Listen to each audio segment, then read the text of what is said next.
¿Cómo está la banda?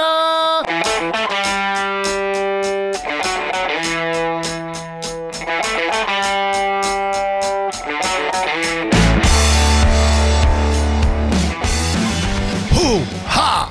¡Ju-ja! Amigos, bienvenidos al último podcast del mes de agosto. Tenemos un gran episodio con un invitado muy querido, una persona muy talentosa que diría yo que raya en la genialidad. Pero bueno, ahí nos vamos al ratito.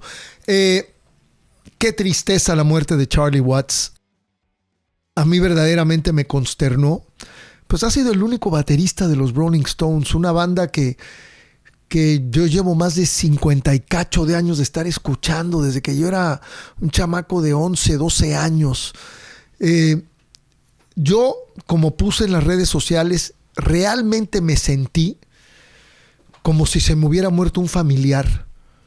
Digo, una persona con la que en mi vida entablé una palabra ni nada, ¿no? Pero después de tantos años de escucharlos, esa muerte y la de Bowie, también la de Zappa, me ha dolido muchísimo. En honor a la memoria de Charlie Watts, Juan Pablo ya puso un par de fotos bien bonitas que escogimos entre muchas. Pero bueno, vámonos a otros asuntos más agradables. El ganador de la rifa, por cierto, gracias, nos llegaron más de 500 y cachos de emails, fue abrumador, pero muchísimas gracias, qué buena onda que todo el mundo quiso apoyar esta rifa y estuvieron interesados. El ganador oficial es René Pimentel, de Tijuana, Baja California. Así que felicidades, René. Te ganaste este canvas con un paquete de memorabilia y de merchandise oficial de cómo está la banda, el beanie y una serie de cositas más. Felicidades hasta Tijuana, carnal. Gracias a todos nuestros suscriptores. Gracias por apoyarnos. Sin ustedes, la verdad, no podríamos seguir avanzando. Acabamos de celebrar los 10,000 y ya estamos en 11,400, así que vamos creciendo muy bien, muy padre. Muchas gracias a todos ustedes. Si no te has suscrito, pues ya sabes, corre la voz, ayúdanos aquí abajito, luego haces clic y vámonos, ya te suscribiste. Amigos, es importante comentar que el próximo 11 de septiembre es el aniversario, son los 50 años de Avándaro. Hay una polémica que se anda creando por ahí, que hay mucha gente que quiere institucionalizar ese día como el Día del Rock Mexicano. Yo no tengo absolutamente ningún problema. Hay gente que considera que no es una buena idea. Si hay Día del Compositor, Día del Músico, incluso es el Día del Rock, que creo que a raíz del Live Aid, el 13 de julio es el Día del Rock. ¿Por qué no vamos a tener el Día del Rock Mexicano? Y sobre todo, tomando en cuenta de lo importante que fue Avándaro, porque Avándaro de verdad que cambió el rumbo del rock mexicano, fue un gran logro y después vino el veto del miedo que se dieron, pero la creatividad que hubo en Avándaro es sin precedente. Y nada más yo creo que por la existencia de Three Souls in My Mind, de Bandido, del Ritual y de Peace and Love, merecemos celebrar ese día como el Día del Rock Mexicano. Es un largo camino recorrido, desde los Camisas Negra con César Costa y Javier de la Cueva, hasta las bandas de hoy en día como Belafonte Sensacional, Los Daniels, Austin TV, Juan Jones, Nunca Jamás y cualquier cantidad de bandas jóvenes que están haciendo ruido. Manden sus comentarios, aquí los recibimos. Van a haber una serie de mesas redondas y de celebraciones, y el invitado de la próxima semana va a ser Ricardo Ochoa, se los anticipo, porque pues va a ser en honor y en parte de este festejo de los 50 años de Avándaro. Si se quieren conectar y formar parte de los eventos, se pueden enterar de todo en www.festivalavandaro.com. ¿Ok? Ya saben que todos los links están aquí abajo. Les quiero comentar que nuestro querido amigo Tony Spinotti, el creador de este blog del que ya hemos hablado varias veces, que se llama Primero fue el sonido, le acaba de hacer una entrevista a mi querido colega Ricardo Rico, el creador de Buscando el Rock Mexicano, que me pareció maravillosa.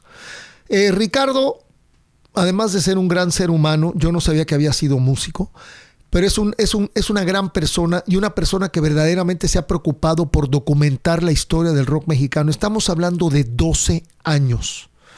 Si no me equivoco, yo creo que a mí me entrevistó por ahí de 2011. algo así cuando estaba comenzando con el proyecto.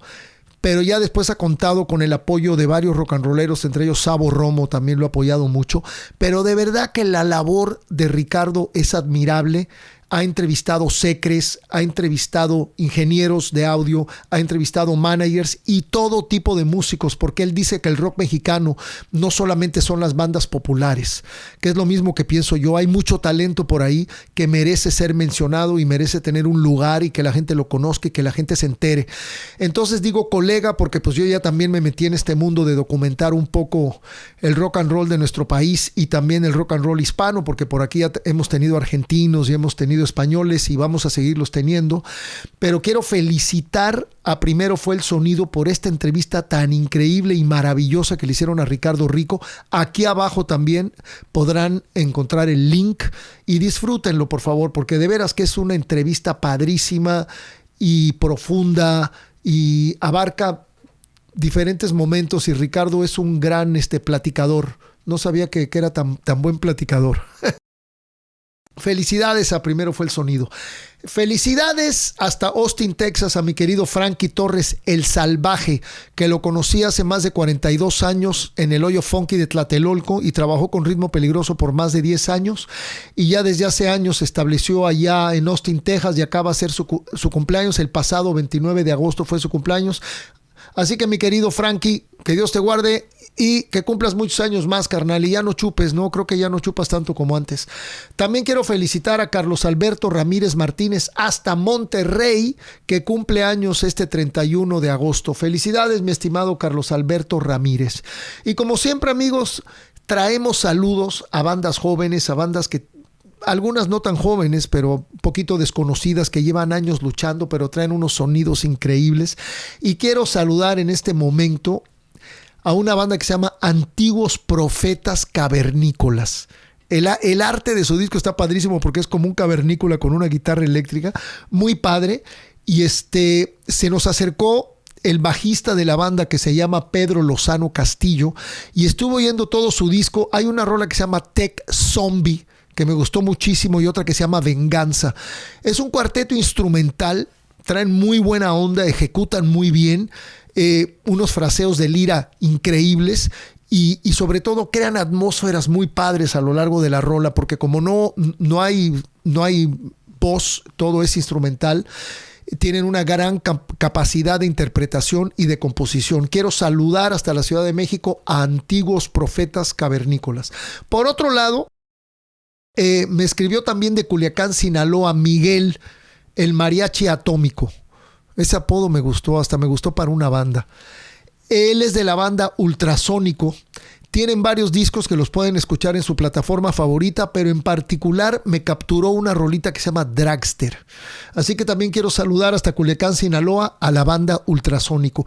Y por último, hasta Valencia, Venezuela, a Douglas Jesús Segovia de la banda Bonsai.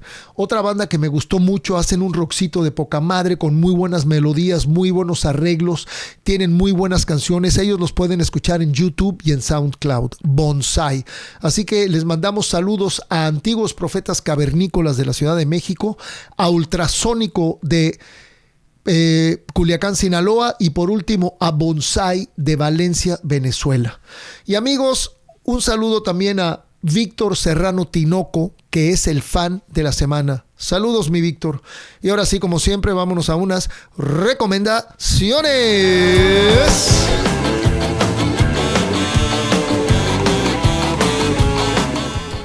Amigos, hoy traigo dos grandes artistas, los dos británicos. El primero es Thomas Morgan Robertson, mejor conocido como Thomas Dolby, y lo quiero recomendar en honor a mi querido Alex Sintek, que está con nosotros el día de hoy. Y Alex es un gran fan de Thomas Dolby. Yo también tuve la oportunidad de verlo en vivo con su segundo disco que se llamaba The Flat Earth, La Tierra Plana. Dolby, para mí, es un genio por todo el legado y por todo lo que ha hecho. Ahorita les voy a platicar brevemente lo que ha hecho últimamente, pero musicalmente hablando, para mí era un virtuoso, era un creativo único, una especie de virtuoso del sintetizador, con un concepto musical del arreglo y de la producción fuera de serie. Y sus 3 primeros discos, que son The Golden Age of Wireless, la era de oro del inalámbrico, The Flat Earth, la tierra plana, y Aliens Ate My Buick. Aliens son marcianos, ¿no? Los marcianos se comieron mi Buick. Son discos fuera para mí de serie, porque además de que tenía el don de poder componer algo latino con este sonido tecno que él tenía, era capaz de componer un flamenco también. Entonces era un músico y un compositor sumamente versátil. Saltó a la fama en la década de los 80, lanzando sencillos como She Blinded Me With Science en el 82 y Hyperactive en el 84, que fue la gira que tuvimos la oportunidad de ver con Dangerous Rhythm cuando andábamos de gira ahí en Los Ángeles en el 84. También ha trabajado como productor y como músico de sesión. Para los que no lo sepan, cuando David Bowie salió en Live Aid, su tecladista era Thomas Dolby, que también fue muy famosa la participación de Pedro Ortiz, el mexicano percusionista que vive hace años en Londres. Pedro Ortiz fue el percusionista de David Bowie en ese Live Aid, pero Thomas Dolby también venía en los teclados. Por cierto, Pedro Ortiz es hermano de Héctor Ortiz. Un saludote a mi carnal Héctor, que lo quiero mucho, lo conozco desde que era cantante de Zig Zag y ahora se dedica a hacer tremendos espectáculos donde personifica a Elvis Presley o a Jim Morrison y lo hace muy bien. Después, en la década de 1990, Thomas Dolby fundó Beatnik, una empresa de software en Silicon Valley, cuya tecnología se utilizó para crear Nokia Tunes. También ha sido director musical de las conferencias TED y recientemente el Instituto Peabody de la Universidad Johns Hopkins, desde 2014, tomó a Thomas Dolby para dirigir el programa Música para Nuevos Medios de Peabody. Inscribió a sus primeros estudiantes en el otoño de 2018. Más adelante Alex Sintek nos va a platicar de esto, porque parece que Thomas Dolby lo invitó a una plática a esta universidad. Así que se pueden dar cuenta que no solamente fue un músico de vanguardia, un visionario del sonido, sino después se metió en otros niveles, ¿no? Incluso creo que por ahí también tuvo que ver con creaciones de CD-ROMs y todo eso en la década de los 90, pero es una especie de genio, de una especie de científico de la música y de toda esta cuestión de la tecnología, y se adaptó de una manera impresionante a todo lo que ha sido la revolución digital. Acérquense a la música de Thomas Dolby, nacido el 14 de octubre de 1958 en Inglaterra. Y ahora me voy con uno de mis músicos ingleses favoritos, y estoy hablando de John Cale, músico fundador del Velvet Underground junto con Lou Reed, nacido el 9 de marzo de 1942 en Gales. Este es su primer LP de 1974 que se llama Fear. Es una verdadera joya. Aquí toca las guitarras Phil Manzanera, que lo hemos mencionado en los últimos podcasts, y también está Eno colaborando, y eso me gusta mucho porque dice Guitars, Phil Manzanera y John Cale. Eno, Eno. O sea que solamente sabrán lo que hizo Eno. Lo que hizo Eno es Eno. Como a veces decían que Eno hacía Enosification, ¿no? Eran dosis de Eno. John Cale tiene la medalla al Orden del Imperio Británico, que es una medalla, no te hacen caballero, pero es una medalla de muy alto nivel a los artistas británicos que se la dio la reina de Inglaterra. Durante su carrera, que lleva más de 6 décadas, Cale ha trabajado en varios estilos de rock, música clásica, de vanguardia y electrónica. Es un músico polifacético. A mí su carrera de solista me fascina. Y estos 2 discos que traigo, que es el Fear y después el Slow Dazzle, son de mis joyas favoritas. O sea, estudió música en Goldsmith College en la Universidad de Londres.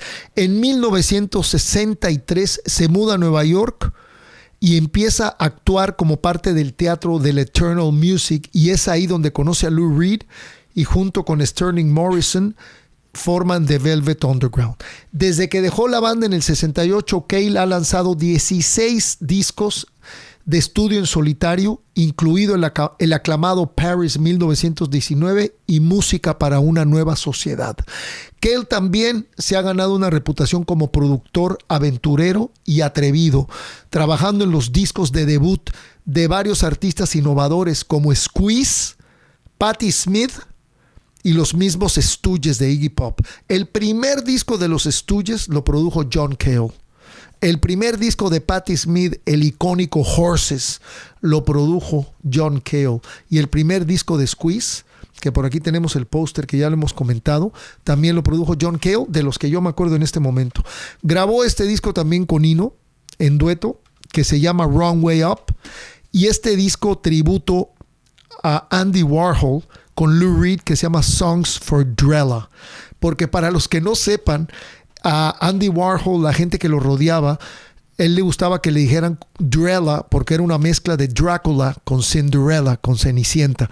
Entonces, por eso este disco a dueto con Lou Reed se llama Songs for Drella, canciones para Drella. Amigos, el Slow Dazzle y el Fear son un par de joyas que no pueden dejar de escucharlas. Búsquenlas en sus plataformas favoritas.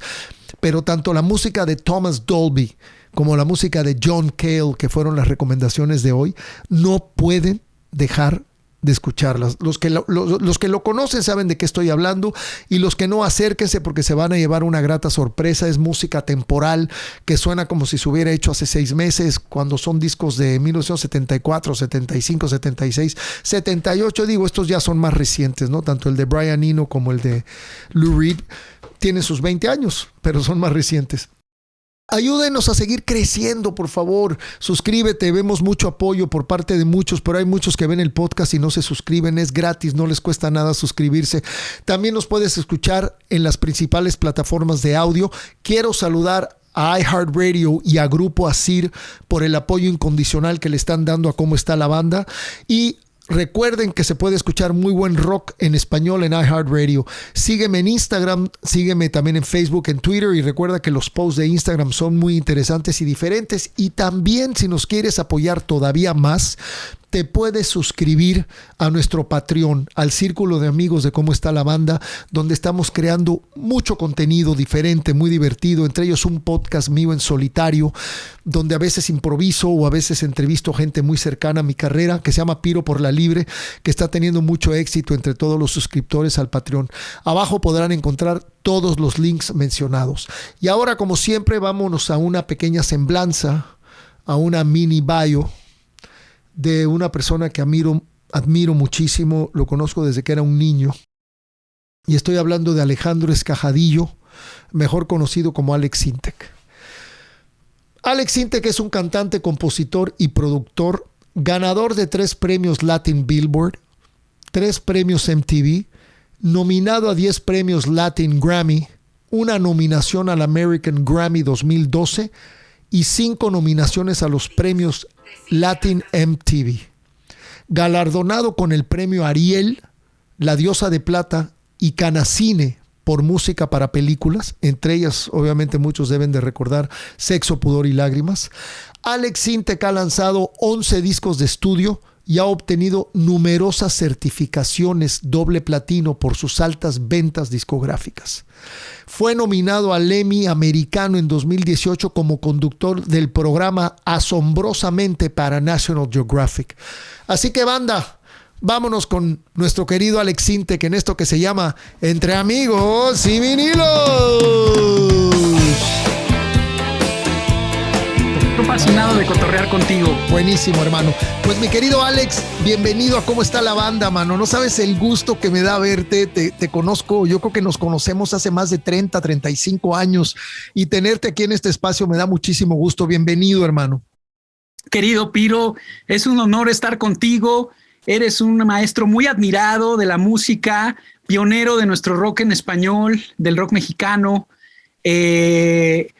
Crecí escuchando a Ritmo Peligroso, a Dangerous Rhythm, desde los años 80 hasta la fecha, y ustedes me inspiraron mucho a querer ser alguien destacado en la música en español, ¿no? Porque en esas épocas de los 80s, pues no, no se escuchaba nada de hecho, no nos traían conciertos de rock, estaban prohibidos, querido Piro.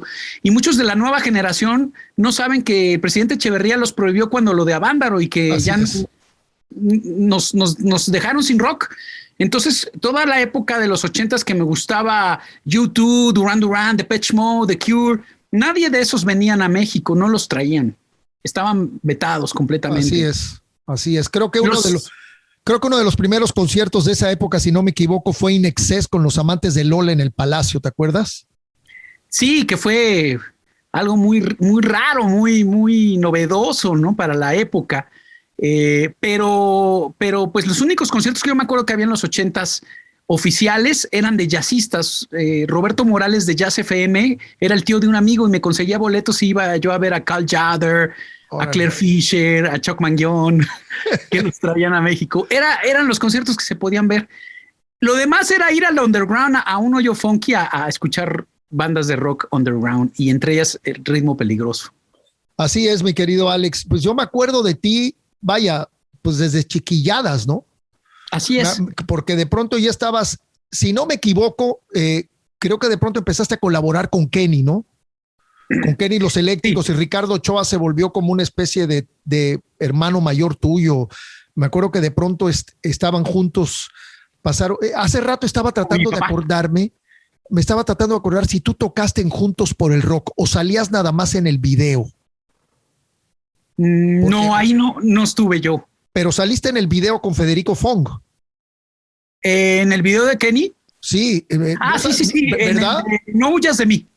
No huyas de mí. Con los teclados. No, ¿y tocaste los teclados en el disco o nada más apareces en el video? No. Todos los teclados de ese disco son míos. Un disco de Kenny que traía... El de los cables, el que salió con Melody. Es que me estaba yo confundiendo con el Juntos por el Rock, que es el de Com Rock, pero tú tocaste en el de Melody. Ya me acuerdo exactamente que fue por ahí del 87, 88 más o menos. Eras un chavito, sí. Man. Sí, aunque mi historia empezó un poco antes, porque platícanos la gente de eso. Siempre me preguntan, pero que ¿por qué de la actuación de chiquilladas pasé a ser músico? Y siempre les digo lo mismo, yo siempre fui músico, desde niño agarraba la guitarra, el piano, empecé a usarlos como juguetes. Para mí, yo pensaba que todos los niños tocaban una guitarra, un piano. Después me di cuenta que no, que era algo muy especial que traía, ¿no? Pero lo de chiquilladas fue un golpe de suerte que tuve de niño porque hice un casting y le gustó pues tenía yo como mucha soltura y le caí bien al productor del programa y me invitó a formar parte de él. Pero fueron nada más 2 años de mi vida. Lo que pasa es que fue tan famoso que se quedó mucho en el estigma. Así es. ¿Y tú sabes algo? ¿Qué fue de la vida de Carlitos Carvajal? No ubico quién es Carlos Carvajal. ¿Cómo se llamaba el chiquillo Carlitos, el que hacía el Cantinflas? Me estoy equivocando. Carlos Espejel. Espejel, Carlitos Espejel. ¿Sabes algo de él? Sigue siendo comediante y sigue haciendo programas de televisión y todo. Qué buena de hecho, onda. No ha cambiado mucho físicamente. O sea, aunque sí han pasado los años, pero se sigue viendo igual que cuando hacía Chiqui Drácula. Él iba mucho me acuerdo mucho de él y de su hermano, iban mucho a Rocotitlán. Sí. Sí. Qué padre, Alex. Oye, de corazón. Pues ya que estamos hablando así de tu niñez y como empezaste a experimentar con el piano, ustedes son varios hermanos, ¿no? Recuerdo que son, ¿tienes una hermana? Una hermana y 4 hermanos, 3 hermanos hombres del primer matrimonio de mi papá y otros 3 del segundo matrimonio de mi papá. O sea, órale.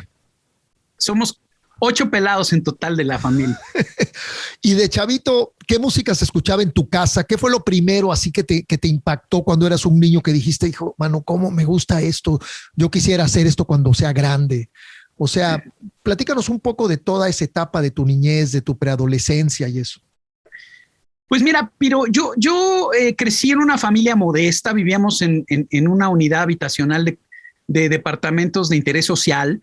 Mi papá era empleado de gobierno, un priista recalcitrante, bastante clavado, pero le gustaba mucho la música clásica. Mi papá me ponía a Beethoven, a Mozart, a Bach, a Rachmaninoff, y yo me volvía loco oyendo esa música. Me encantaba Y si tú quieres, a veces porque la relacionaba con las caricaturas, porque era la música que oían las caricaturas de Warner Brothers, pero me fascinaba oír música clásica. Y después mis hermanos me empezaron a poner me acuerdo de lo primero que me pusieron, era rock progresivo de los 70s. A ellos les gustaba Black Orchid Arkansas, Bachman Turner Overdrive, Deep Purple, Pink Floyd, Led Zeppelin. Entonces, tuve una formación musical de estar escuchando muy buena música, ¿no? Y uno de mis hermanos le gustaba el jazz, entonces empezó a llevar discos a la casa de Deodato, de Jean-Luc Ponty, de Aldi Meola, y me volvía loco con toda esa música, ¿no? No podía parar de oír música. De hecho, mi primer sueldo, o sea, mis primeros ahorros que tuve de chiquilladas fue para comprar un sistema gradiente de bocinas, de aquella época. Claro, me acuerdo. Porque teníamos un tocadiscos antiguo de esas consolas de abuelita, entonces se oía muy feo la música. Y a partir de que compramos el cerebro con las bocinas y todo gradiente, la tornamesa, entonces ya fue otro sonido, otro el boleto, ecualizador, otra historia. Claro, sí, man, claro. Su deck. Oye, entonces creciste, pues, música clásica, jazz, rock, padrísimo, ¿no? Súper variado, mi querido Alex. Sí, por ahí mi hermano un día llevó un disco de los Les Luthiers, de los argentinos, y me volaron la cabeza. Yo me volví así archi recontra fan. Si venían a México no podía dejar de ir a verlos al Eugene Jolistle o al Teatro de la Ciudad. Qué padre. Yo siempre te vi como muy precoz, como muy alerta, una persona con mucha vitalidad, con mucha energía, y sobre todo de chavito veía que estabas como una esponja absorbiendo, aprendiendo de esto y de lo otro. Y pues con los años, para mí lograste una madurez musical increíble, encontraste un nicho para poder crear un estilo y pues que tienes un legado y unas canciones que forman parte importantísima de la música latinoamericana, ¿no?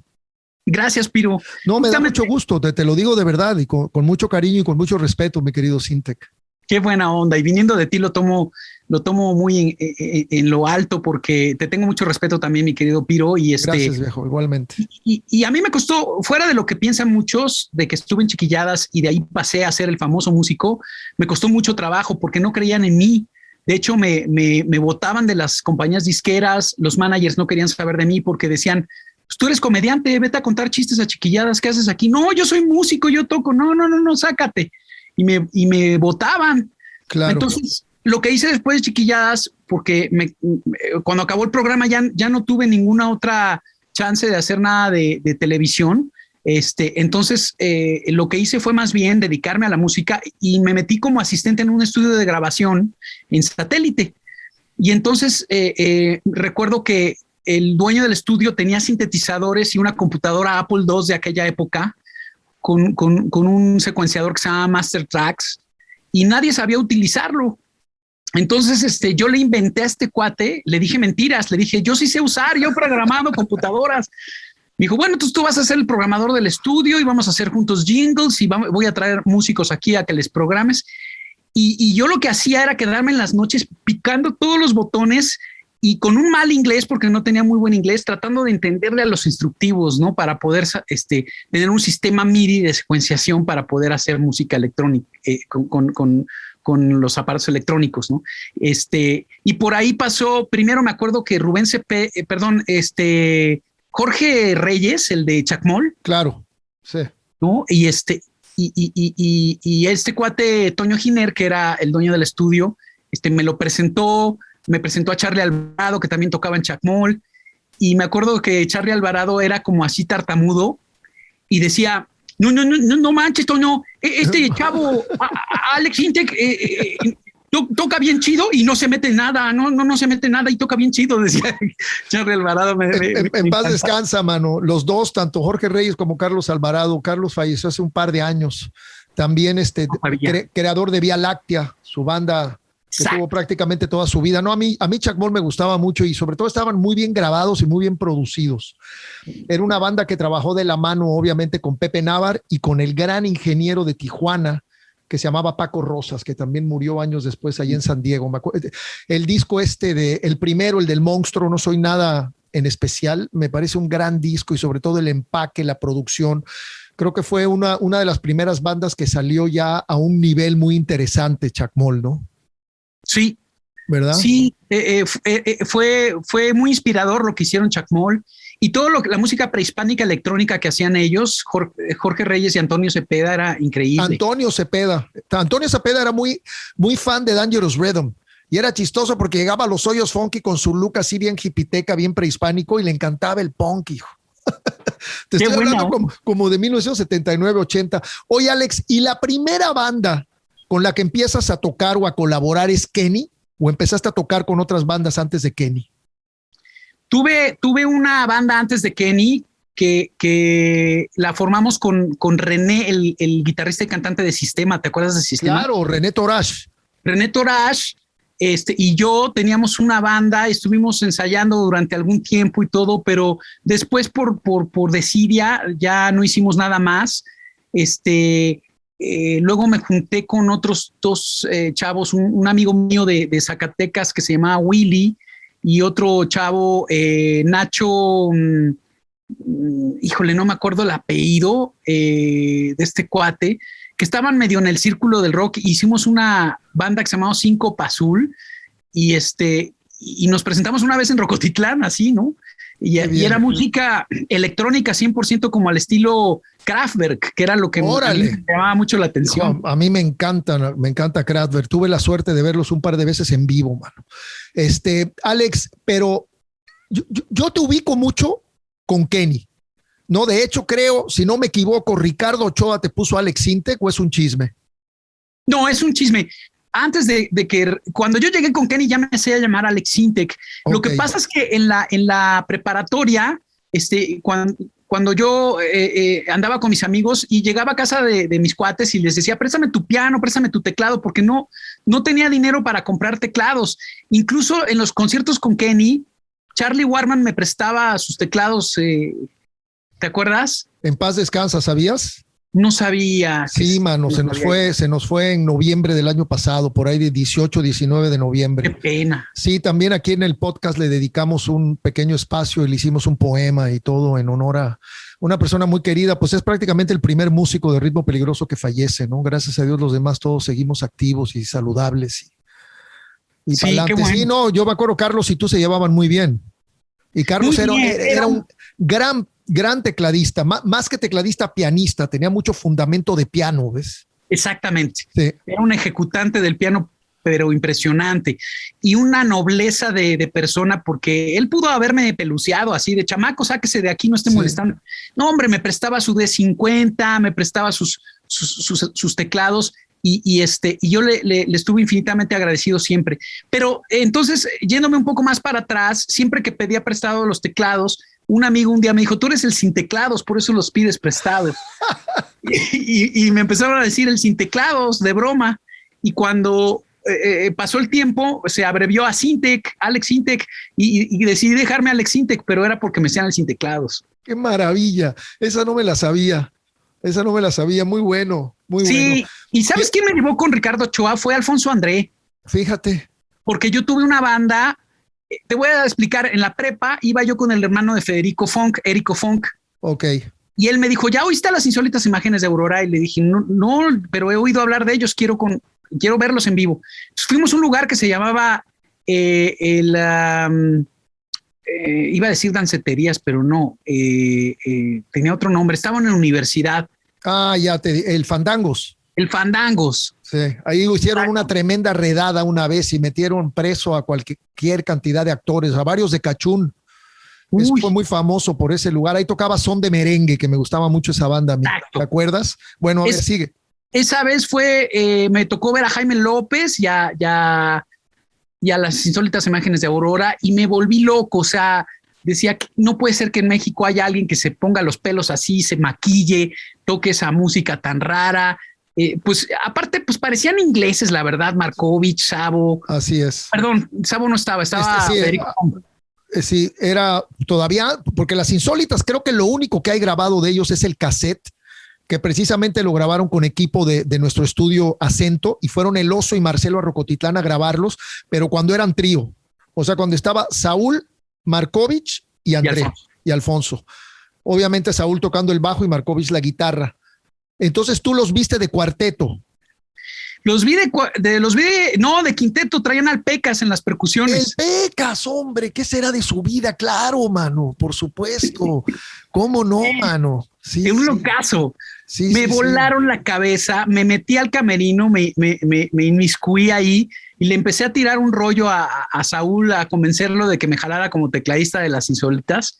Y me dijo, no, la verdad es que está cañón, ya somos muchos y nos toca de a 50 pesos a cada quien. No podemos meter más músicos a la banda, ya no cabemos ni en el escenario, me dijo. Claro. Pero después Alfonso me echó el ojo y me invitó a formar parte de las Pistolas de Platino, una banda que se hizo con Markovich, él, Sabo y yo, y ahí fue donde conocí a Sabo por primera vez, en las Pistolas de Platino, en la Quiñonera nos poníamos a ensayar. Órale. Qué bien. ¿Ese no fue un proyecto de Luis de Llano? Fue un proyecto de Luis de Llano. Lo recuerdo a lo lejos. Y entonces hace cuenta que un día llegó Ricardo Ochoa, yo no lo conocía, y empezó él a más o menos dirigir a la banda para producirnos unos demos. Pero después llegó Ricardo y dijo, Luis de Llano nos manda a Giorgio, que era un chavo de Cachún Cachún. Jorge Palacios. Jorge Palacios. Y a Michelle Cuyeri, el hermano de Sasha, para que fueran parte de la banda. Y ahí como que ya no le gustó mucho, sobre todo Markovich brincó mucho. No, yo ya no quiero ser parte de este proyecto porque se me hace que está forzándolo Luis, ¿no? Que lo está haciendo como muy de escritorio y esto tiene que ser más natural, ¿no?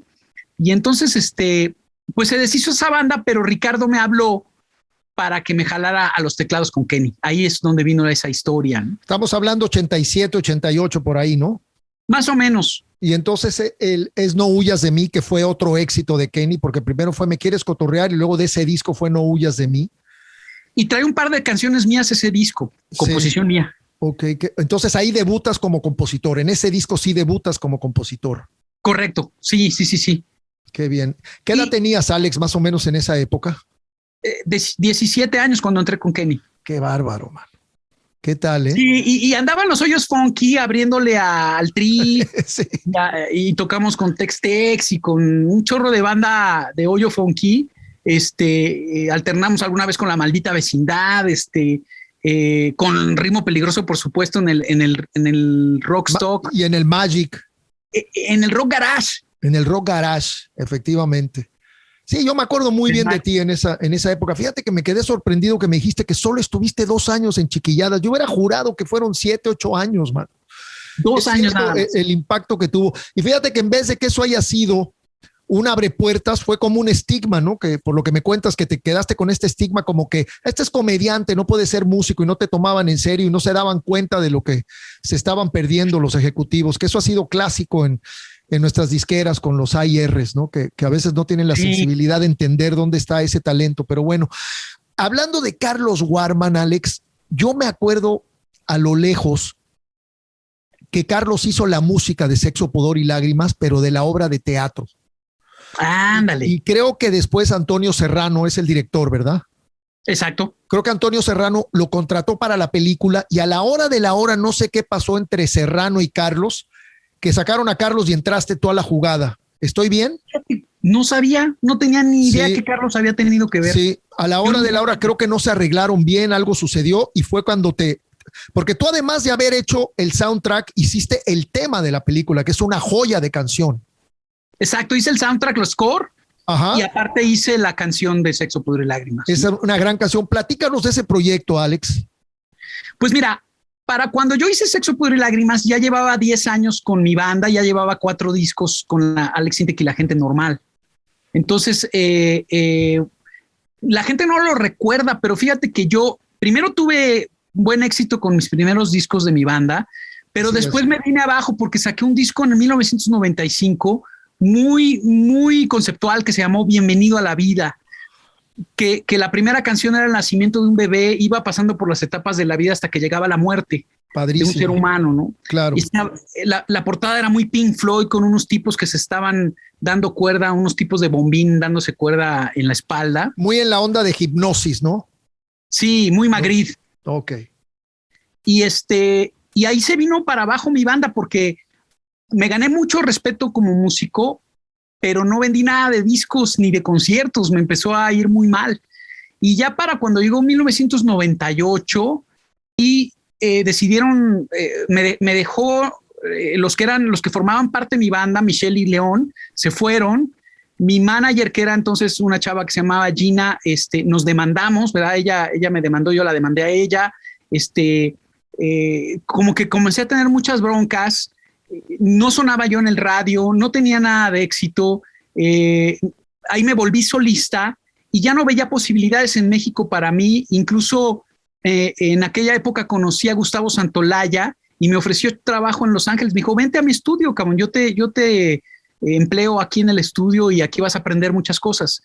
Y estuve a punto de irme con Gustavo a Estados Unidos cuando de repente recibo la llamada de una chica llamada Annette Fradera. Yo no sé si claro, la ubico perfecto, muy amiga de hace muchos años. Sí, maestra de armonía de Bon, de Leoncio Lara. Fue maestra de guitarra de Bon. Una tipaza, Annette, y ella increíble, es la que y muy talentosa. Bueno, pues ella fue la que le dijo a Toño Serrano, tienes que jalarte a Alex Sintek, que ese chavo trae cosas frescas, novedosas, le va a dar un toque muy interesante a tu película. Y entonces de ahí nace el interés de Toño para invitarme a hacer el score de la película. Y me acuerdo que hubo 40,000 pesos para hacer todo con todo y orquesta. Estudio de grabación y todo. Nada. Y digo la cifra porque es una miseria para poder producir. No, totalmente. Te has de haber visto, o sea, lo sacaste adelante, pero debe haber estado complejo, ¿eh? O sea, es un presupuesto fuera de contexto. Con eso es para grabar un par de rolas, hijo. Sí. With a little help of my friends, porque sí me ayudó todo el mundo.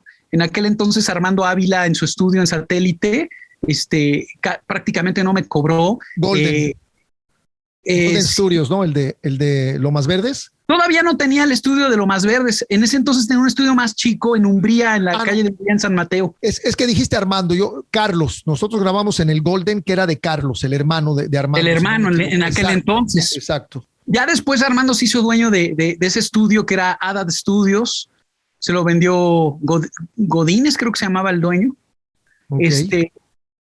Y bueno, el es que hubo muy poco presupuesto. Me jalé a Ernesto Anaya, que lo conocí por Annette Fradera, maestro del violín huasteco, de música mexicana increíble. Él me ayudó a dirigir la orquesta de cuerdas, ¿no? Con Boyena Slavesca, el papá de Lubirka Paleta, el señor Paleta que toca el violín, así varios de los rusos polacos que viven en México y uno que otro también mexicano.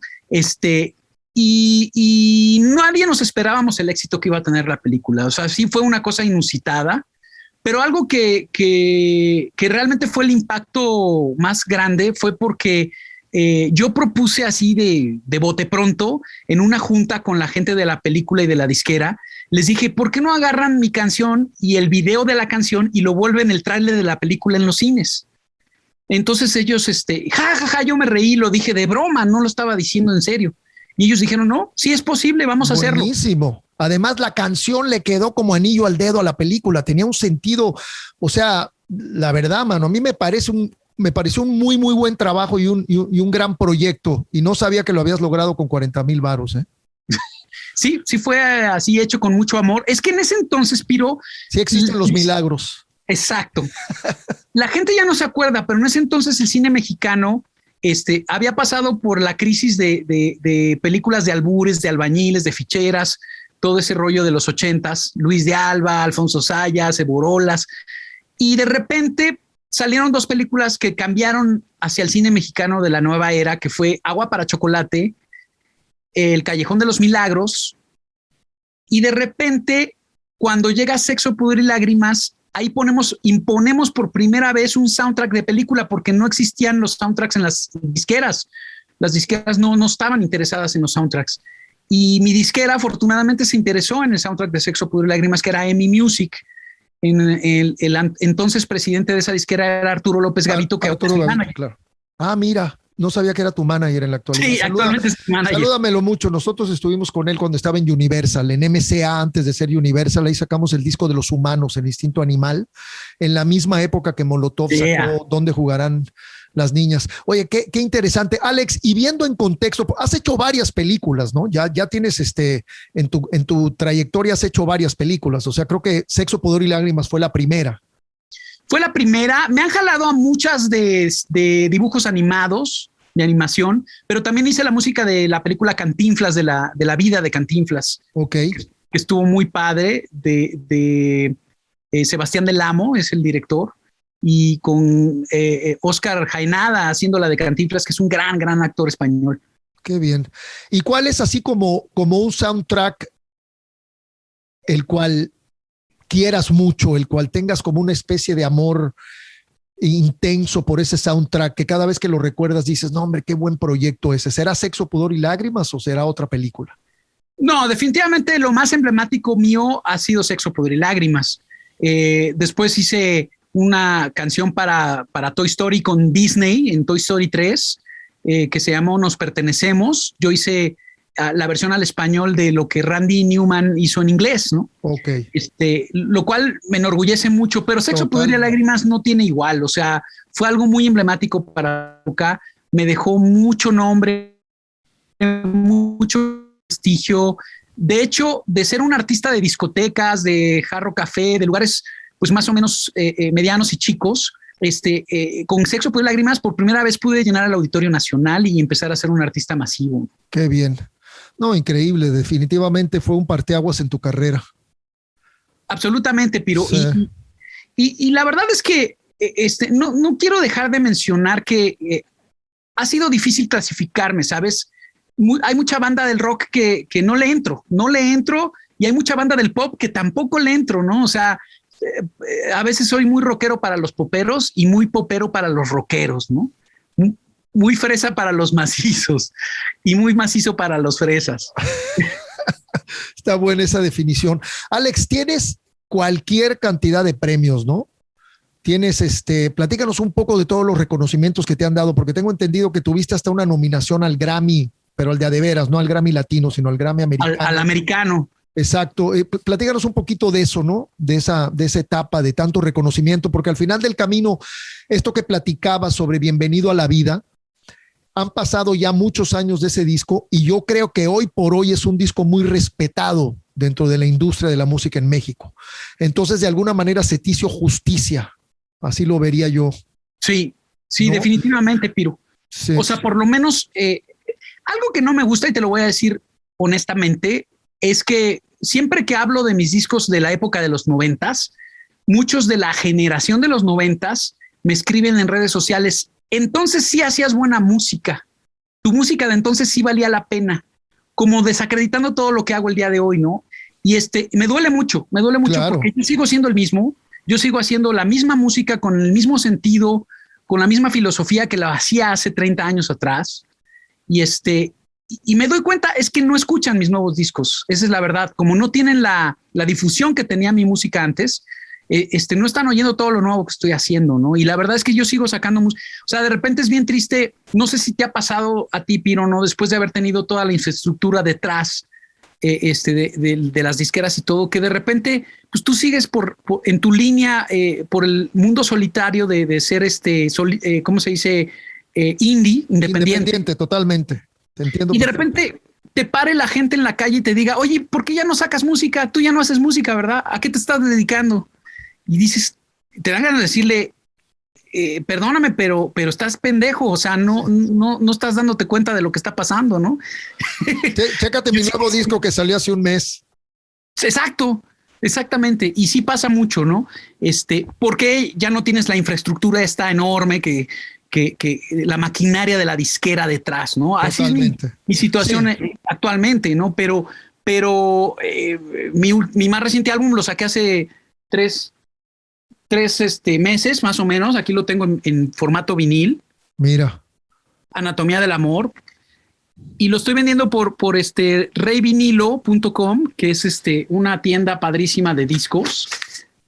Y ve qué bonito está porque lo mandamos a hacer transparente en color dorado. Qué bonito. Está padrísimo, mano.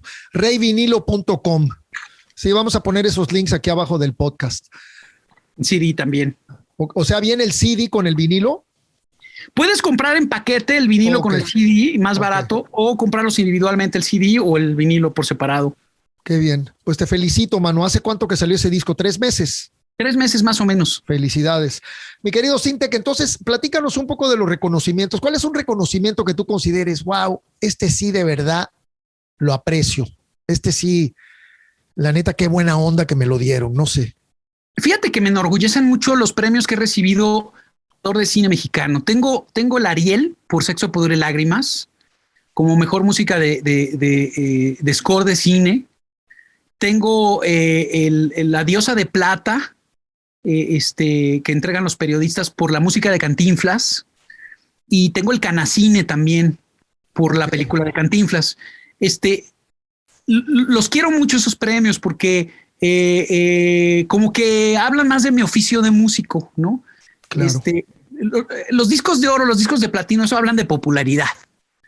Pero estos otros premios hablan más de prestigio, hablan de un oficio de músico muy claro, en el cual pues yo me he dado a la tarea pues de orquestar, ¿no? Música para cine. Por ahí les recomiendo mucho que vean un video que se llama Zapatitos de Armando Ciurana. Búsquenlo en el YouTube. Yo hice la música de Zapatitos, es un cortometraje y está increíble. Tiene mucho la onda de la música de las películas de Alan Ball, tipo American Beauty. Okay. Está bien padre y porque a mí me gusta mucho los scores de Alan Ball justamente y por eso hizo de Sam Mendes, ¿no? La película de Sam Mendes, American Beauty. Qué joya, man. Exactamente. Amigos, disculpen este apagón, pero hay tormenta tropical aquí en Miami, se nos fue la luz y nos volvimos a conectar. Por suerte pudimos salvar la primera media hora de esta gran charla con nuestro querido Alex Sintec, pero bueno, ya estamos aquí de regreso. Nos ibas a enseñar la Gretsch, pero antes de que nos la enseñes, por algo suceden las cosas, que me di cuenta que de pronto me brinqué 10 años de tu carrera y estuvimos hablando de Kenny y de pronto nos pasamos a Sexo, Pudor y Lágrimas y dejamos por un lado no sé cuántos años con La Gente Normal y todo tu proceso de solista, donde demostraste verdaderamente tu talento como compositor, como arreglista, como productor, como músico. Vámonos a esa etapa, Alex, vámonos al primer disco de Alex Sintec y La Gente Normal con el buen León Chipruti. ¿Cómo se llamaba el otro chavo que me caía muy bien? Michelle Rocking. ¿Qué es de la vida de ellos? ¿Cómo están? Pues mira, Michelle se volvió un arquitecto brutal, le va muy cañón, está reconocido mundialmente, ha hecho cosas en Nueva York, en Madrid, en muchos lados fuera de México, y le ha ido muy bien. León Chiprut es ahora fotógrafo de cine y fotógrafo de moda y es muy bueno, también está viajando por todo el mundo, se fue a vivir a Madrid, está en España. Genial, mano, está viviendo en Madrid, fíjate. Oye, Alex, pues qué bueno, mano, ¿y mantienes contacto con ellos todavía? Sí, claro, les tengo mucho cariño, mucho amor. No, yo creo que fueron una tremenda banda. Me gustaría que en tus palabras nos narres esos discos, cómo se fueron dando, tu relación con la disquera, cuando tú ya decides y te das cuenta que de pronto te vas de solista, que lo mencionaste hace rato, pero vamos a meternos de lleno en esa etapa cuando sales de Kenny y gracias a Dios agarras un buen contrato discográfico, una disquera que cree en ti y que de alguna manera te apoya con estos discos. Vámonos a esa etapa, hermano. Sí, fíjate que ese contrato discográfico se lo debo en gran parte a Alfonso André. Fue Alfonso André estando en BMG Ariola con los Caifanes, que su director artístico era Luis Méndez, un argentino, no sé si... Lo ubico. Estuvo a punto de firmarnos a nosotros. Correcto. Luis Méndez se sale de BMG y lo meten a EMI Music como director artístico. Y entonces él empieza a querer crear un movimiento de rock en EMI que le llamaron La Movida. No sé si te acuerdas. Sí, como el de España. Exacto, sí. Me acuerdo de eso, sí. Estaba Primer Nivel, una banda de Guadalajara ahí. Así es. Estaba Bruno Danza. Exactamente, el buen Nacho Morales, creo, ¿no? Morales. Sí. Y no me acuerdo qué otras bandas estaban. ¿No estaba también por ahí Rostros Ocultos? Puede ser, fíjate que sí, a lo mejor ellos entraron en la movida. Creo que estuvieron ahí en EMI con Primer Nivel, con la banda esa de Guadalajara, me late, creo. Pero bueno, y entonces... Y Azul Violeta también salió del movimiento de rock de EMI Music. Muy buena banda. Entonces Alfonso André le dijo a Luis Méndez, oye, fíjate en Alex Sintec, que él trae muy buena onda, es un buen músico, y gracias a él, a su recomendación es que yo firmo con EMI. El primer disco no tuvo mucho éxito, No tuvo difusión, de hecho tardó mucho en salir, ya lo habíamos hecho y se tardaron como 1 año y medio en sacarlo, la disquera. Para nosotros era como un poco desesperante, pero fue en el segundo disco donde realmente tuvimos una explosión importante y llegamos a disco de oro. En esa época eran 250,000 copias. Órale, mano. Y en ese disco tuve la fortuna de que resulta que te tengo que platicar esta historia, Piro. Claro. Tengo un amigo director de cine que se llama Luis de Velasco y le hice música para una serie de televisión que él hizo en cine, de leyendas y cuentos de terror de la colonia mexicana, de la época de la colonia, así tipo la Llorona y la Mestiza y la Malinche y toda esa onda. Y este cuate me dice, oye, fíjate que le enseñé tu música score que hiciste para los cuentos de terror, que por cierto están en YouTube, los pueden buscar también, yo los subí, esos cuentos de terror. Bien. Si me buscan como Alex Sintek y se llaman historias de terror o algo así. El caso es que me dice Luis, hay un músico que fue mi compañero en UCLA de cine, estudiábamos cine juntos y tuvo una banda muy famosa en los años 70 y escuchó la música y te manda a felicitar, le gustó mucho lo que hiciste. Le dije, no me digas, qué padre. Y ¿cómo se llama este cuate? Me dice, se llama Ray Manzarek. Ándale. Y le digo, sí será el Ray Manzarek, el de los Doors. Ándale, esa es su banda de Doors, me dice este güey. Yo no puedo creer, cabrón. Estás hablando de una leyenda brutal. Le enseñaste a Ray Manzarek. Y ojo, productor de X, una de las bandas más importantes del movimiento punk de Los Ángeles. Él produjo y fue entre manager y productor de los 3 primeros discos de X, que son importantísimos. ¿No te acuerdas de Los Ángeles, que Kenny la tocaba? She had to leave. Él es el productor de ese disco, Ray Manzarek. Pero bueno, continúa, mi querido Alex. No sabía eso. Sí. Pues me dice, oye, que dice Ray que si vienes a Los Ángeles, que con mucho gusto te recibe en su casa para conocerte en persona.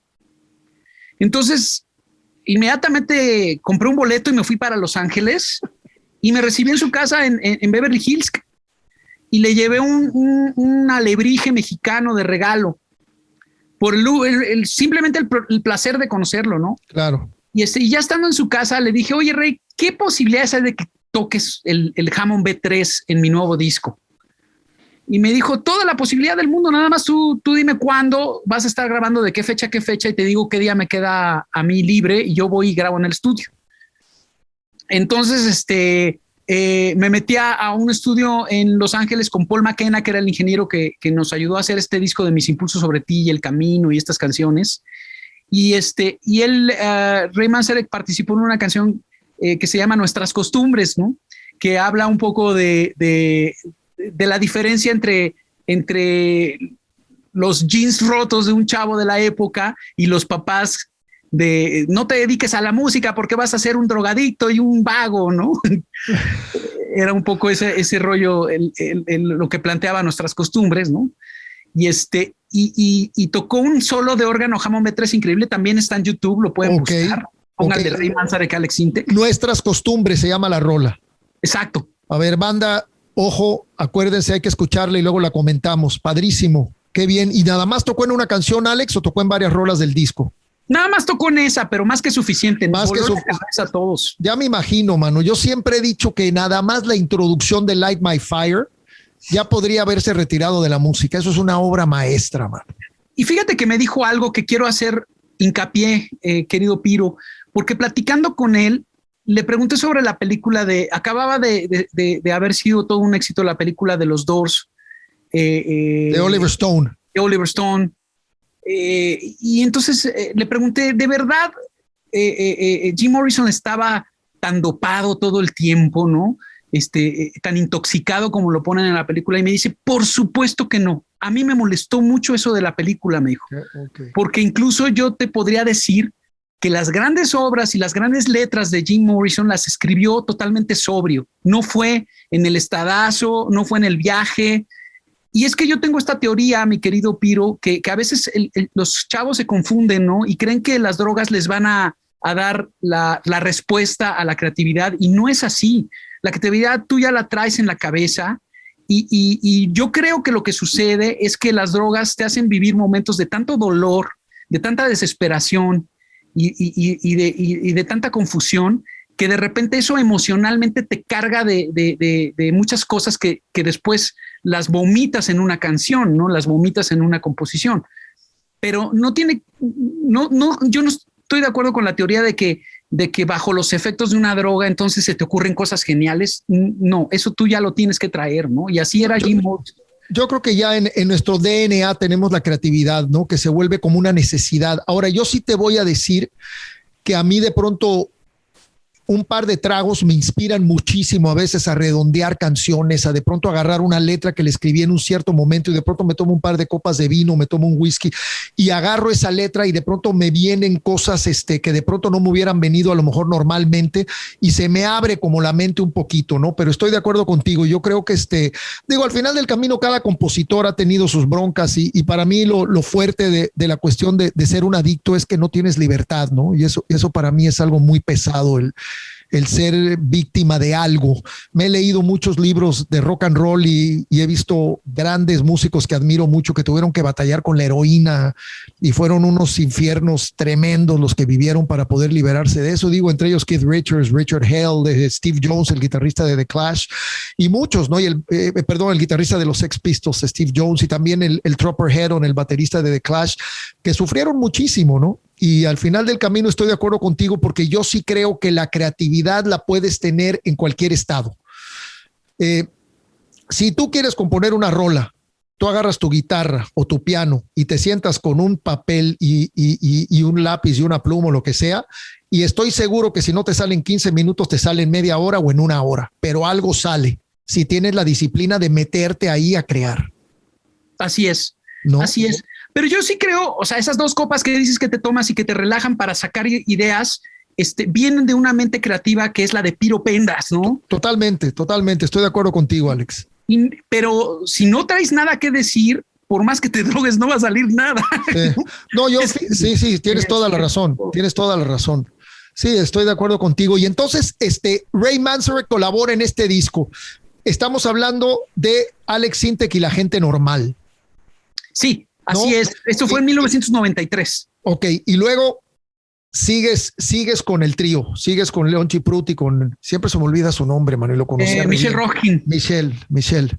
Sí, Sabo deja Caifanes y se integra a mi banda como músico invitado en el bajo. Él tocó, prácticamente Sabo tocó el bajo en mi primer disco, Late 2, en el segundo, Más fuerte de lo que pensaba, en el tercero, Bienvenido a la vida, hasta que ya finalmente en el lugar secreto donde vienen lindas criaturitas, ahí entró Uri Nattenson, que sigue siendo mi bajista hasta el día de hoy. Okay. Un gran bajista. ¿Uri de dónde es? Uri es mexicano y se le conoce más en el ámbito del jazz. Es un contrabajista brutal, pero toca el bajo eléctrico también increíble. Genial. Qué padre, Alex. Y sí, recuerdo, pues tú y Sabo son como hermanos, mano, de toda una vida, ¿me entiendes? Pues hubo toda una época en la que nos llevábamos mucho, salíamos mucho juntos a entrear a Rocotitlán, a Rockstock, a muchos lados y nos veían mucho juntos, ¿no? Había una complicidad, una amistad. Yo le debo mucho a Sabo el haber entendido la música de Steely Dan, de Johnny Mitchell, de Joe Jackson, XTC. Melómano. Me gustó mucho esa música, ¿no? Porque yo hasta cierto punto la desconocía y la entendí gracias a él. Eso, sí, no, tiene muy buen gusto. Tenemos muchas bandas en común que nos gustan mucho, que compartimos. Cuando hicimos el disco de Matacandela, grabábamos durante toda la semana y los viernes ya después de las 6 cerrábamos el estudio y nos dedicábamos a oír música hasta las 11, 12, 1 de la mañana y ya me iba yo a mi casa. Pero fue un proyecto muy padre. Y precisamente este cuate del que hablabas, Ruiz de Velasco, que era muy amigo también de Sabo, él fue el director del primer sencillo de Matacandela que se llama Amor en América. Ah, no sabía, sí, qué buena onda. Sí, así que tenemos mucha gente en común. Y entonces, Alex, ya después sigues con la gente normal. ¿Cuándo llega el momento en que dices, ya necesito ser solista, no encuentro un equilibrio para seguir adelante con un grupo, prefiero ser solista y salir adelante? Es importante esto que me preguntas porque en 1997 sale el último disco de mi grupo, La Gente Normal, y aclaro que yo quería que se llamara La Gente Normal la banda, iba a ser una banda de rock, La Gente Normal nada más. Fue la disquera la que impuso que fuera Alex Sintek, porque mi nombre ya figuraba como compositor de otros artistas, ¿no? Empecé con la Kenny, pero después me grabaron canciones muchos artistas importantes de la balada romántica de aquella época, o sea, Pandora, Tatiana, Timbiriche, todos ellos me grabaron canciones. Y la verdad es que, aunque yo venía del ámbito del rock, el hecho de que el pop me abrazara, me abriera los brazos y me apapachara, pues lo vi muy bien, ¿no? Lo vi como una gran oportunidad. Incluso yo, en esa época de mi primer disco de 1990, llegó un loco que me dijo, yo quiero hacer rap en español. Y le dije, estás loco, el rap en español nunca va a funcionar. El rap está hecho para el inglés. Y me dijo, no, escucha lo que hacemos. Y me enseñó algunas ideas que traían y me decidí ser su productor y les hice los 2 primeros discos. Estoy hablando del grupo Caló, claro. Claudio Yarto y Maya y María. Fueron un madrazo de su época, ¿no? O sea, se escucharon muchísimo. Que de hecho fue la última vez que te vi. Tocó Ritmo Peligroso, tocó Moderato, tocaste tú y tocó Caló, que nos vimos ahí en el Pepsi Center, ¿te acuerdas? Uy, ¿cómo no? Ya hace como 3, 4 años, no tanto, porque nosotros ya habíamos sacado el disco de 40 aniversario, así que era 2018, hace 3 años más o menos.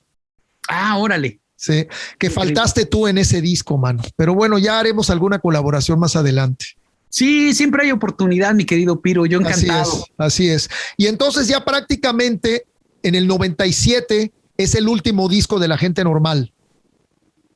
Exacto, y en el 98 yo tuve una desbandada, o sea, León Chiprut estaba harto de los viajes, las camionetas, la promoción, las entrevistas, las multitudes, porque no le gustaba mucho estar rodeado de mucha gente. Michelle Rocking decidió que quería dedicarse a la arquitectura, que iba a dejar la música, entonces se desbandó, se desintegró mi banda y me quedé solo por obligación, no fue realmente una decisión. Pero no te motivó buscar otros músicos, sino dijiste, no, pues ya yo creo que mejor empiezo a caminar este camino yo ya solo. Pues es que fue cuando me habló Anet Fradera y me pidió lo de Sexo, Pudor y Lágrimas. Okay. Yo no tenía banda cuando hice la música de la película, entonces decidí cantar la canción como Alex Sintek solista, porque ni siquiera me imaginaba lo que iba a pasar o el éxito que iba a tener. Yo pensé que iba a ser un acto único de un soundtrack ahí perdido entre la música, pero no pensé que fuera a tener el impacto que tuvo, ¿no? Qué padre, Alex, la verdad que, o sea, yo creo que fue, ahora sí que podríamos decir el timing perfecto, ¿no? Así es. Y la verdad, yo siempre me he clavado en los teclados, pero me involucro mucho en las líneas de bajo. Muchas veces me decían, es que Sabo Romo hace que suenen muy bien tus discos. No, Sabo toca, interpreta increíble, pero las líneas de bajo, tú necesitas el camino de mis líneas muy famosas, porque ya me gusta mucho basar las rolas en el bajo. Las he creado yo con dedos torpes, porque tengo dedos muy torpes para el bajo y para la guitarra, pero las hago yo, o sea, son ideas que se me vienen a la cabeza, ¿no? Y por eso tengo aquí, como tú ves, mi colección. Te preguntaba, es una Gretsch, ¿no? No, es una Dosenberg. Ok, alemana. Dosenberg alemana, sí. Que está bonita, hollow body, ¿no? Huequita. Exactamente, es de Mike Campbell, es el modelo Mike Campbell del guitarrista de Tom Petty and the Heartbreakers. Claro. Es una edición especial. Qué bonita. Y luego tienes ahí un Precision Bass, ¿no? Exacto. Defender. El Precision que me encanta. Ajá. Luego de lado, esa de colores está maravillosa. Es una Les Paul, ¿no? Es una Les Paul estudio, pero fue pintada a mano por un artesano en Filadelfia. Qué bonita está, mano. Me la encontré y me fascinó porque incluso, déjame te muestro, tiene todo el cuerpo. Uy. ¿Sabes que podría ser una lira como de los años 60, de la época hippie? Exacto. Media psicodélica. Está padrísima, Alex. Qué bonita está, mano. Belleza. Y luego la que sigue, ¿qué es? La que sigue es una 336 de Gibson. Sí, también hollow body y hasta al final sí tienes una Gretsch, ¿no? La anaranjada. La anaranjada sí es Gretsch. Y luego una Telecaster. Qué bonita está esa Telecaster. Sí. Qué bárbaro. Y son vintage, son de esa setentera, la Telecaster. Sí, sabes que es la única guitarra con la que yo me quedé. Yo tengo mi Telecaster que era de Ernesto de León, el primer guitarrista del Tri. Ay, qué maravilla. Sí. Es que son una joya las Telecaster. Es mi guitarra favorita. Es las demás las vendí, mano, porque la verdad ni las tocaba. Entonces llegó un momento en que dije ya, mano. Pero bueno. Ahí se esconde. Sí. Una Rickenbacker. Una Rickenbacker. De 12 cuerdas como la que usaba George Harrison. Órale. Pero lo que pasa es que el marciano la está tapando. Sí, el marciano está cotorro. Está buenísimo. Entonces, ¿este es tu estudio? Aquí tengo mi estudio de grabación en la Ciudad de México. Ok. ¿Y aquí grabas tus maquetas y todo? ¿O de pronto ya estás haciendo tus discos ahí? No, mis discos ya terminados. Tengo todos mis periféricos. Mira. Órale. Preamplificadores y así. Uso un NIF para la voz y para los guitarras y bajos. Y tienes tus buenos preamps y todo. Y tienes ahí tu stack de teclados, ¿no? A ver, muévete un poquito más hacia la derecha. Eso, mira nomás, ahí tienes tus teclados vintage y de todo tipo. Exacto. Qué bien. Es un rack de teclados y más allá hay otro rack con teclados en rack. Padrísimo, Alex. Qué buena onda que nos enseñes este espacio. Me gustaría a lo mejor algún día visitarte y hacer un podcast presencial sentados ahí en tu estudio. Sí, claro. Mi consolita es una SSL, la SSL Logic Matrix. Bella, con automatización, me imagino, ¿no? Sí, y es dual, o sea, puedo manejar el sistema DAO de automatización digital, y también análogo. Tiene sus 16 canales análogos muy, muy bonitos. Qué padre, mano. Pues qué buen espacio. ¿Y esto lo tienes en tu casa entonces? Esto lo tengo en mi casa, en el sótano. Sí, aquí está padre porque estoy conviviendo con mis hijos, con mi esposa y de repente me entra la inspiración y me bajo y me pongo a trabajar. Genial. Está padrísimo eso. Claro, sí, tu cuarto sí. Ahí. Oye, hermano, de pronto estaba leyendo algo de que fuiste conductor de un programa de la National Geographic y además te ganaste un Emmy. Estuve nominado a los Emmys. Estuviste nominado. Sabes que el único Emmy que yo he tocado, literalmente, que lo tuve en mis manos, fue uno que le dieron a Fernando Arau. Wow. Al Fer Arau, y se lo entregó su papá Alfonso. Trajeron al papá desde México en una ceremonia en Nueva York y eso, y me quedé y dije, cara, yo pensé que te lo habían dado. Entonces estuviste nominado como conductor de un programa de National Geographic. Platícanos de eso, de qué se trataba el programa. ¿Cómo estuvo eso? Todavía lo pasan, de hecho, en la plataforma de Disney Plus. Si buscas los documentales de National Geographic, ahí viene mi documental, se llama Sorprendentemente. Y está muy curioso porque está basado en unos documentales de Inglaterra sobre las curiosidades de la mente humana, ¿no? De las cosas raras que hace la mente, ¿no? Cómo reacciona a los colores, al miedo, al equilibrio. Por ejemplo, si se te mueven las paredes de un lugar, pues cómo reacciona tu cuerpo. Hacen experimentos con la gente muy, muy simpáticos. De hecho, hay uno que te quiero contar que sale en el programa, que ponen a un tipo con un libro a leer en una banca de un parque y comienzan a contar cuántas chavas que van pasando voltean a ver al tipo. De 10 chavas que pasan, una lo voltea a ver nada más. Luego ese mismo tipo le quitan el libro y le ponen una guitarra al lado, así, una guitarra eléctrica, y está sentado junto a su guitarra, y de las 10 chavas que pasan, 8 lo voltean a ver, cabrón. Y era como un experimento para ver qué tanto llama al que sea músico, ¿no? Qué bien, mano, qué interesante. Suena muy Thomas Dolby eso, ¿eh? Un proyecto muy, muy en la onda de Dolby. Ciertamente, qué bueno que lo mencionas porque Thomas Dolby ha sido uno de mis más grandes gurús de la música. Totalmente, digo, ahí tenemos ese plato fuerte ahorita más adelante. Alex, y actualmente ya sacaste este disco hace 3 meses, ¿cuáles son tus planes? ¿Qué es lo que tienes planeado? ¿Vas a empezar a retomar shows en vivo? ¿Estás viendo el panorama todavía un poquito extraño y te vas a esperar hasta el año que entra? Más o menos, ¿cómo están tus planes ahora de...? Pues nos están obligando a la abstinencia porque... con la cuarentena hay una tercera ola de COVID muy fuerte y yo tenía algunos shows pactados en el interior de la República y en Chihuahua, en Monterrey, en Mérida y se canceló todo. Sí. Por el COVID. Sí, pues esta variante como que uno no creía mucho en esto, pero bueno, cambiemos de tema porque ya a mí la verdad no me gusta mucho estar hablando de eso. Pero bueno, Alex, también nos quedamos hablando, si nos dijiste lo de los reconocimientos, es que la onda cuando se fue la luz, mano, sí me medio sacó de onda y estábamos preocupadísimos de haber perdido la primera media hora, pero por suerte se pudo recuperar. Hemos tenido una plática tan agradable. No sabes el gusto que me da verte, man, y verte bien y que nos compartas tu espacio, que estés desde tu estudio y todo. La verdad te agradezco mucho esto. Gracias, yo muy feliz, Piro. Igualmente, estoy muy contento. Vuelvo a insistir, yo nací en el medio del rock, crecí inspirado por muchas bandas. Hubo una época que me la pasaba, así como con Sabo me la pasaba para todos lados. Hubo una época que era yo uña y mugre con Hugo. Hugo Rodríguez, sí, muy amigo, lo quiero mucho, buen cuate.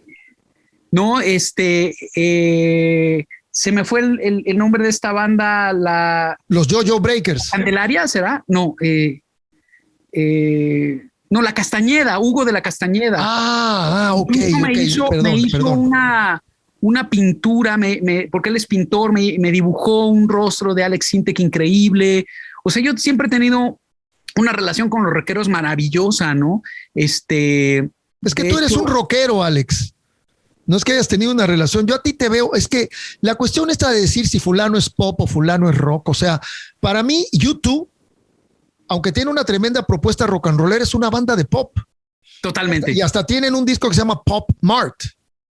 Entonces yo creo que es una delgada línea roja, ¿no? Y además, después de tantos años, me saca de pronto de onda esto de estar catalogando, ¿no? Y diciendo esto sí es punk y eso no es punk o esto es post-punk.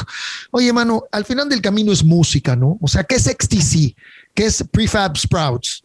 ¿Qué es Thomas Dolby? No, Dolby es un pop electrónico. Para mí todo es New Wave. Si lo tienes que meter bajo una sombrilla y dentro de eso hay cualquier cantidad de colores, de matices, de diferentes propuestas, es como un arcoíris de miles y miles de colores, ¿no? Así es, totalmente. Solamente, fíjate que es un complejo que tenemos más en Latinoamérica, porque yo veo a los anglosajones, los europeos, los americanos, no les importa clasificar si eres pop o eres rock, si eres rudo o eres fresa, o sea, eso ellos no lo ven.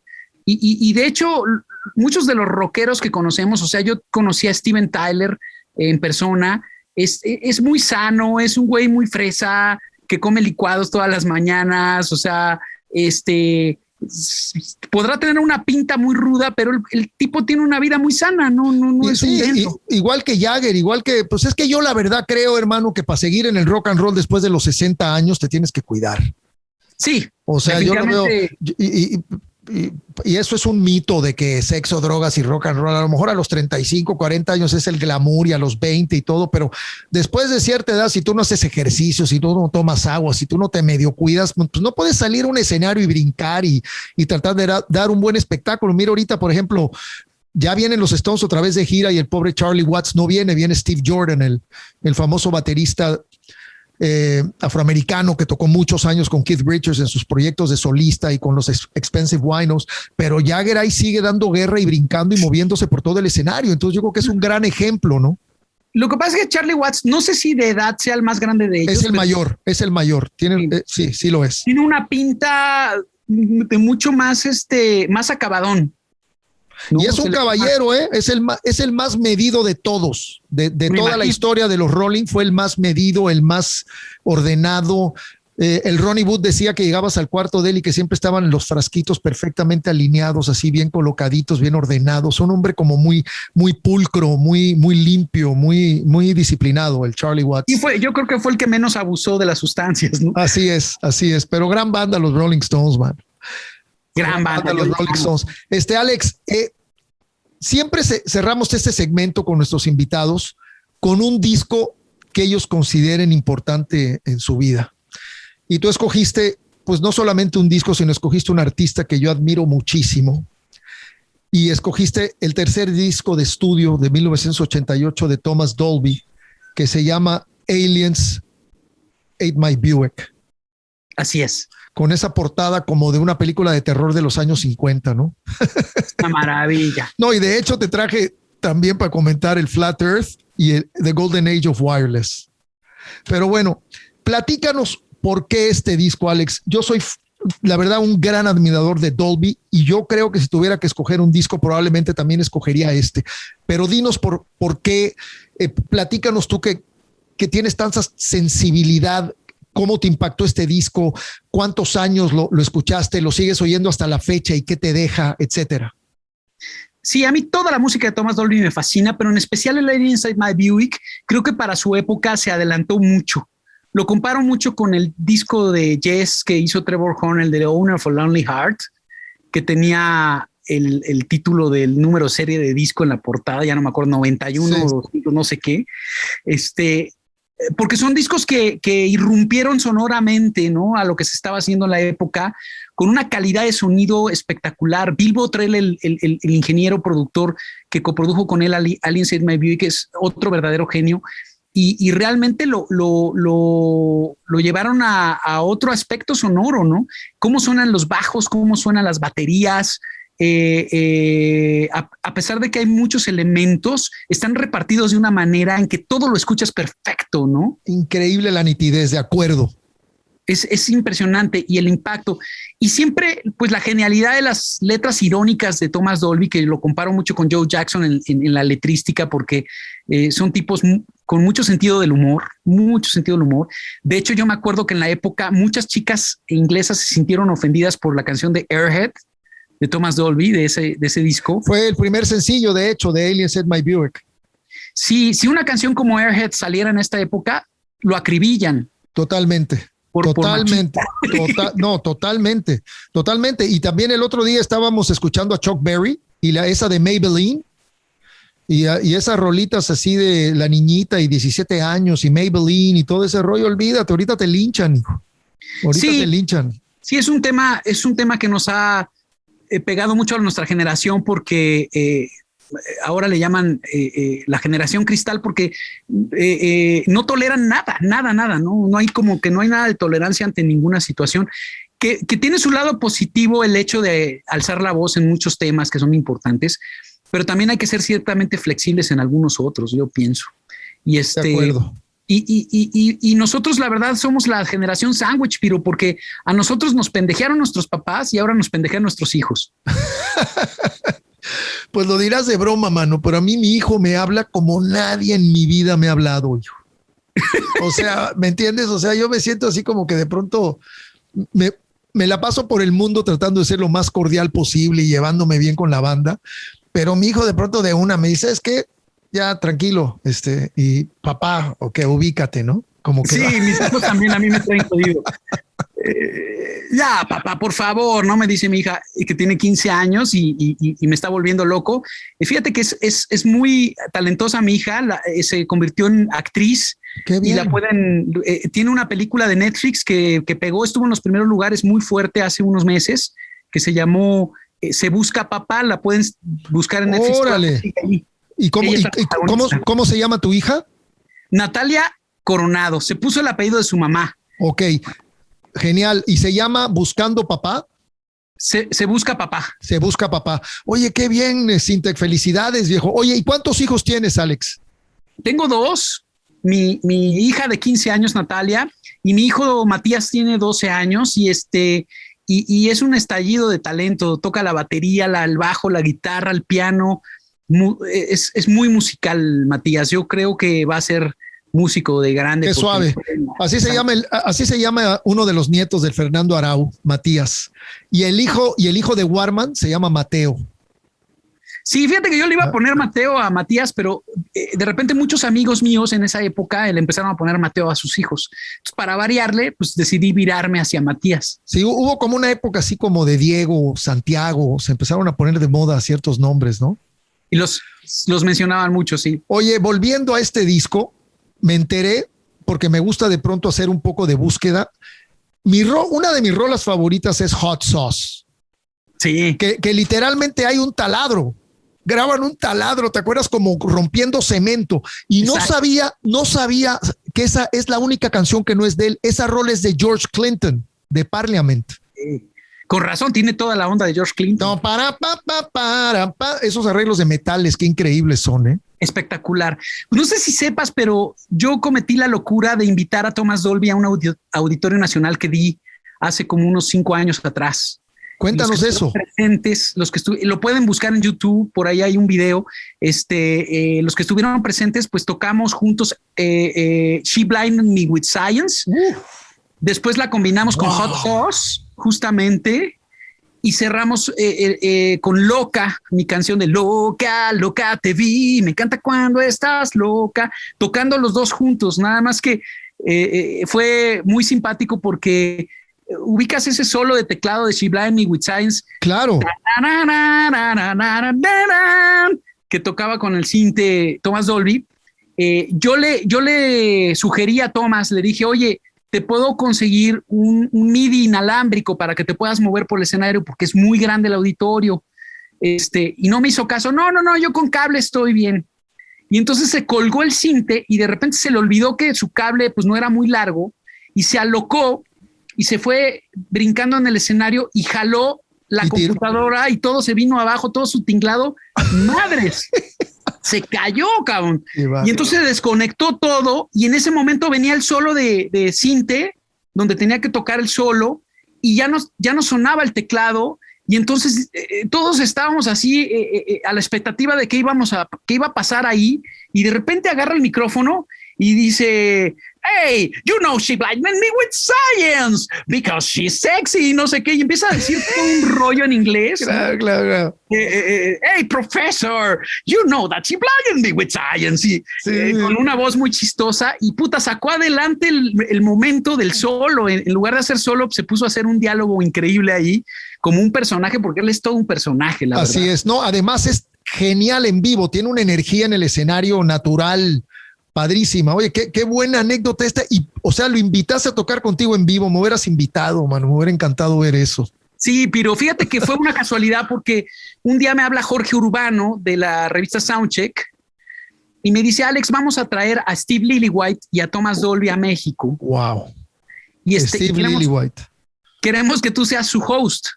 Entonces, pues yo los anduve paseando. Nos fuimos juntos al concierto de The Cure que estuvo en el Foro Sol en aquella época y me hice super cuate de los dos. De hecho, maravilla, man. Yo tengo 20 años sin beber nada de alcohol porque yo le chupaba bastante fuerte, ¿no? Mi papá murió de alcoholismo y a mí de repente cuando me casé, mi esposa me amenazó, me dijo, yo no voy a seguir contigo si no le paras al chupe, porque sí bebía fuerte, bebía mucho para subirme al escenario y dejé la bebida y de repente tuve punto de comprensión y de entendimiento muy cañón con Steve Lillywhite porque él también dejó todo el consumo, tiene como 25 años clean and sober, ¿no? Entonces, qué maravilla, mis respetos, mano. Oye, y esa etapa de tu vida, ¿lo lograste solo o fuiste a grupos de autoayuda o más o menos cómo te cayó ese 20, mi querido Sintec? No, pues poniéndole mucho empeño, la verdad, poniéndole mucho empeño y sobre todo con el amor de mi esposa, ¿no? Genial. A mí me cambió la vida el casarme, el tener hijos, el formar una familia, como que cuando estás solo eres muy egocéntrico, ¿no? Y cuando ya tienes una familia empiezas a pensar más en los tuyos y te sales un poco de ti y eso ayuda muchísimo. Qué bien, qué bien. Sí, la verdad que pues admiro mucho esto, te felicito, man. Y bueno, regresando a Dolby, estando ahí en lo de la Soundcheck, en la Expo, le dije, oye, el día de mañana es mi concierto del Auditorio Nacional, tú todavía vas a estar aquí en México, ¿por qué no te subes a tocar conmigo? Y me dijo, órale, va. Y de hecho él en su exposición que dio en la Soundcheck también me subió al escenario y toqué ahí ante todos los chavos que estaban en el World Trade Center escuchando su clínica que dio de música. ¿Y tuvieron chance de ensayar, de montar más o menos lo que hicieron en el auditorio o todo fue completamente improvisado? Sí, tuvimos un soundcheck nada más. Y ahí se pusieron de acuerdo. Ahí nos pusimos de acuerdo, pero sí fue bastante audaz el palomazo. Qué chido. Eso todavía le da más encanto al asunto, ¿no? Totalmente, sí.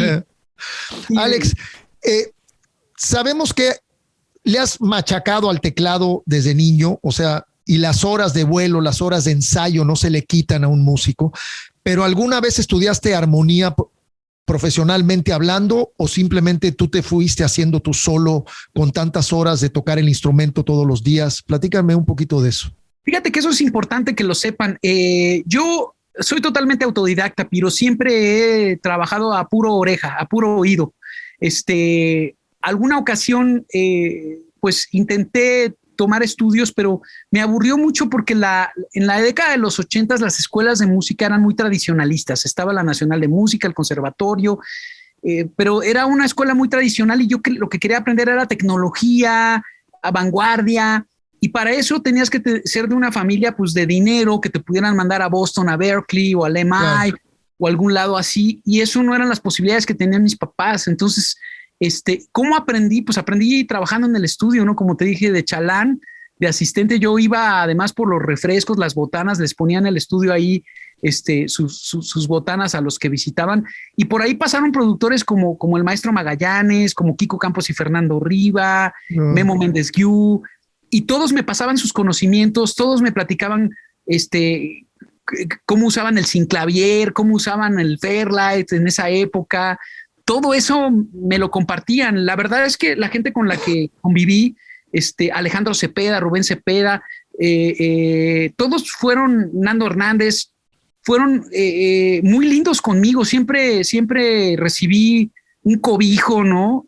Así como lo recibí en su momento de Carlos Warman, de Charlie Warman, de mucha gente. La verdad es que fui un tipo muy afortunado en ese sentido porque me rodeé de gente linda, ¿no? Que me qué buena onda. Sí, claro, no, pues estabas en el campo de batalla, viejo, y ahí es donde se estudia. Ricardo Ochoa también me enseñó muchos secretos de producción, por ejemplo. Claro, no, yo también de Ricardo aprendí muchísimo. Lo vamos a tener dentro de poco aquí en el podcast. Ojalá que sí, caray. Sí, pues celebrando los 50 años de Avándaro, entonces ya dentro de poco estará por acá. Alex, te quería pedir un favor, man. Sí. Si es que te animas a hacerlo. Claro. Yo me acuerdo mucho que tú de pronto agarrabas una rola de Crowded House y le empezabas a cantar, pero no la cantabas ni en inglés ni en español, simplemente la cantabas con unas palabras inventadas por ti, que era de las cosas más divertidas y más simpáticas que yo he vivido en mi vida, de pronto en Rocotitlán, y agarrabas y empezabas a cantar esta rola no me acuerdo del título de la canción, pero me acuerdo que te gustaba muchísimo Crowded House, la banda Don't Dream Is Over. Exacto, pero no cantabas la letra tal cual, sino de pronto era padrísimo lo que hacías. ¿Sí te acuerdas o estoy alucinando? No, sí, siempre hacía esa. Lo malo es que está bien desafinada mi guitarra. O a capela si quieres. Ya la afiné. Ah.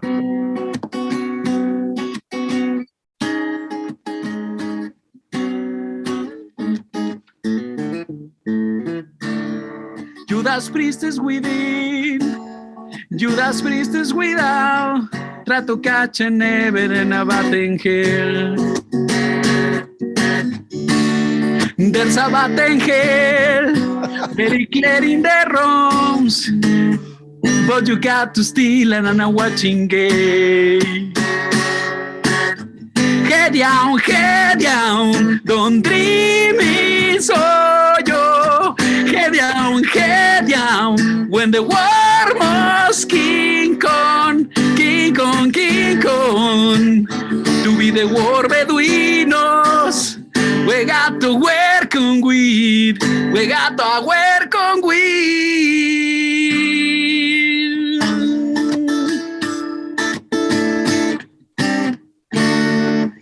¿Cómo está la banda? Genial esa despedida, hermano. Qué divertido. Era un Spanglish muy extraño. No, y me remontaste a Rocotitlán hace 30 años, mi querido Simple.